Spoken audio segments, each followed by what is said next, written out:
Welcome to Spectrum IAS Academy. To by one Pradipeta GUNTUR, this is BYRA SIVA POTHURAJU.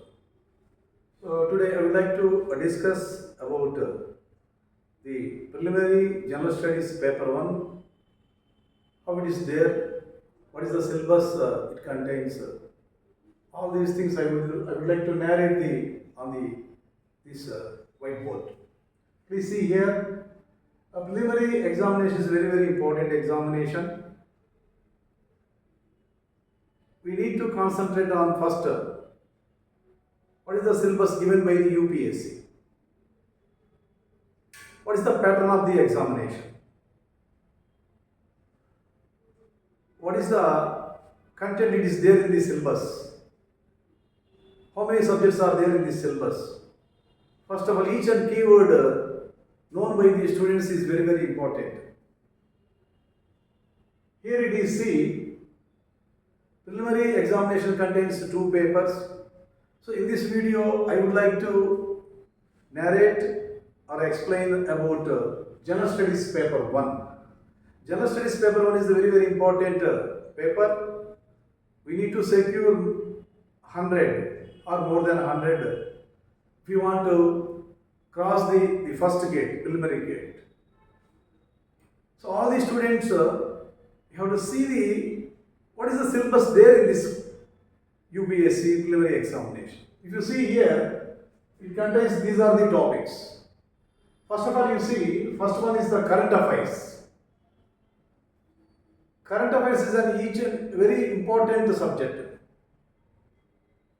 It contains national and international.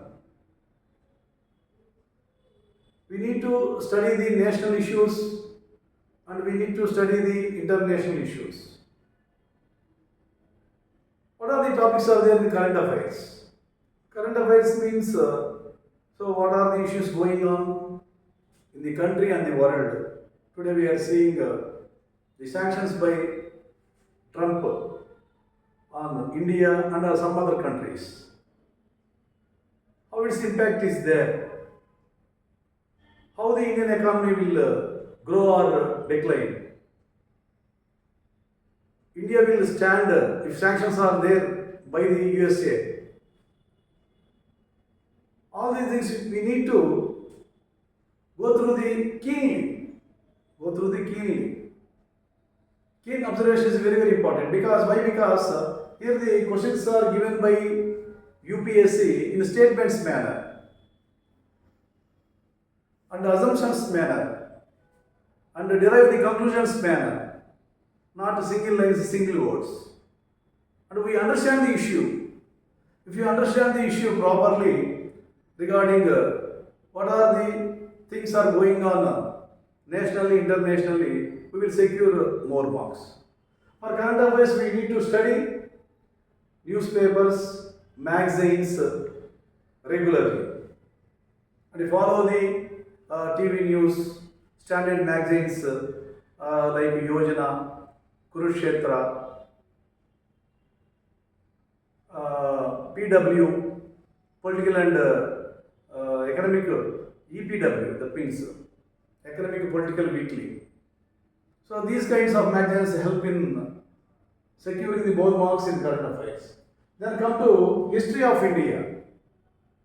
History of India contains what ancient India, medieval India, modern India, and a special focus on Indian national movement is very important. So art and culture includes in Indian history. There is no separate study for that. You have to observe the art and culture as a part of the history only. That's why I have given here history of India and Indian national movement, art and culture also. So there are separate books for art and culture. After reading the Indian history, you go through the art and culture. Do not take beginning the art and culture. Then come to this Indian and world geography. Indian and world geography. World geography is very important. That we have given specifically physical geography, social and economic geography. Physical geography means what? How the frontiers are there, how the rivers are there, how the mountains are there, how the vegetation is there, how the drainage system is there. So all these things mentioned in the physical geography. Come to social geography, how the people are living. That means in different countries, different kinds of tribal people are there. If you see their social aspects are different area to area. Geographically, you have to approach all these things. Then coming to academic geography. Academic geography is the what you call main base. The economic development of the world, economic development of the country depends upon academic geography. You understand how the economic sources are there in India, how the economic sources are deposited in the world also. That's why. So second and third one is India and world geography. If you come to fourth one, Indian polity and governance. It's a very, very important paper. We know how the political system is going on. Constitution is different from the political system. Constitution is the what you call base for a political system. Political system is the dynamic aspect, but constitution is the static.